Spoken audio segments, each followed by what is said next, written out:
Hey everybody, it's me, Robert Jones, back with a new video. And today I'm just going to do a short review on the shotgun I recently purchased. This is a Stevens Model 820B. These were made between 1949 and 1954. And this particular model was made in 1951.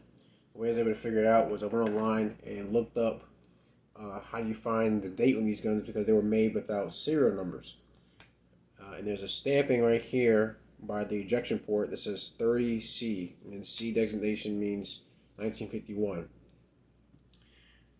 This gun obviously started off as a hunting shotgun. As you know, you guys know, I love Riot guns, so it's got the chop down process. I cut it down to 18.5 inches with a pipe cutter, and that's the factory sight that came with the gun. I just relocated it down to where it is right now. Just drilled a hole and tapped it, and threaded in with some glue to hold it in place. It's a 5-shot magazine tube. There's one in the chamber. The forearm, very comfortable. It's a nice corn cob. The stock originally had like a clear coat, like polyurethane, I believe, but it was flaking off and it looked pretty unsightly. So what I did was I sanded the whole stock down and just applied just some dark American walnut and just oiled the stock, and I think it looks a whole lot better now. Right there is a slide release. This gun's actually pretty good in terms of the. You see the action bar has a pretty good, it's pretty good amount of metal on it. It has this unique cutout on the side of the receiver, which you can actually see on the Stevens 67.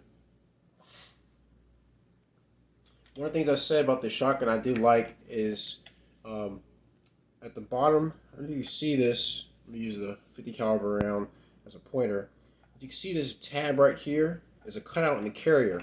There's a tab right there that works to hold the shells in place, because if you guys are familiar with like those old Stevens shotguns, like the 520, the 620, even the 67, which I think is strange that they jumped over this gun to put this in, but then have them in the 60, then have them in the 67 after this.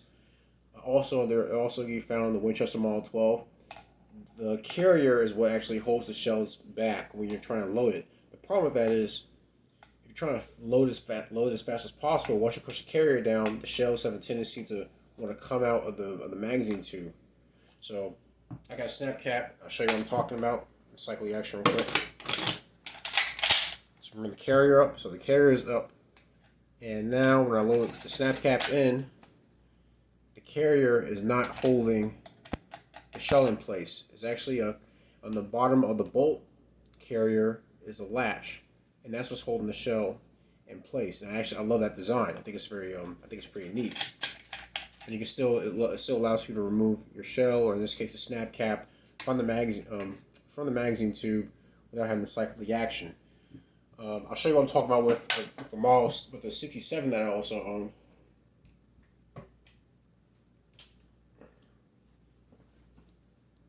So this is Model 67.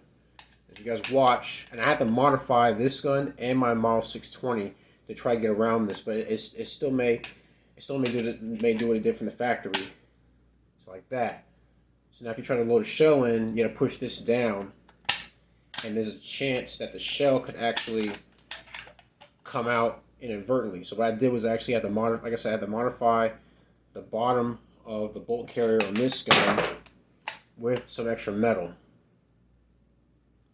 If you can see it, try to see if I push this carrier down. If you look where the tip of the 50 caliber round is, there's more metal there. You won't see it on factory 67s. There's less metal at the bottom of the bolt carrier. So now, after I modified it, now the shell can be held back in place, and the carrier doesn't interfere when you're trying to load the gun. You can still take the shells out, no problem. Like I said, I think it was kind of strange that they didn't include that. They had that feature on the 820B, but they didn't have it on the 67. And also, the reason why this is called the 820B is because the original 820s they came with this plastic furniture. I think it was called tinite, but it was found to be very fragile. So in case some people wanted a shotgun with the traditional walnut, it had the B designation, which meant it was going to come with a walnut stock and walnut forearm. Crossbolt safety right there in the front. Trigger is pretty not too heavy. Action is pretty smooth. Also, these guns were made to slam fire, so it doesn't have a trigger disconnector, so you can hold the trigger down and the gun will fire each time. I hadn't had a chance to do that on the range. I did go shooting with the gun today for the first time, and fires fine. I did have one instance where a shell that was slightly too long got hung up inside the receiver, but I was able to just snatch it out and close the action and go back to shooting. But yeah, that's it. That's all I want to say about this gun. It's a pretty good design. It's a shame that it has such a short run with Stevens. But I think this will be a good addition to anyone's collection if they're into those old style shotguns from like the 40s, 50s, 60s. There's a lot of unique models that came out around that time. But please, tell me what you think. Do you own the same shotgun? Do you like it? Do you hate it? Do you have some issue? Have you had any issues with it? Do you like its quirks? Which really doesn't have many aside from just I say quirk wise, just the design. The receiver design is a little, I guess, just a little not as It's streamlined in terms of it has the stock falls along the top of the receiver, but it is blocky in places where you think it would be blocky. But overall, the gun's pretty strong, and I do like this. I do like this shotgun. I paid $200 for it. I've seen others. They go for $199, $175. Some go for $250. I seen one on I think it was Gunbroker for $300. So it depends on what someone's trying to sell it for. I think it's a good gun to buy. See if they'll work with you on the price. All I can do is say no, and you can take your money elsewhere. But yeah, it's a great shotgun. I'm glad I own it. Glad I turned to a Riot gun, and I actually want to do a video where I talk more about where I think this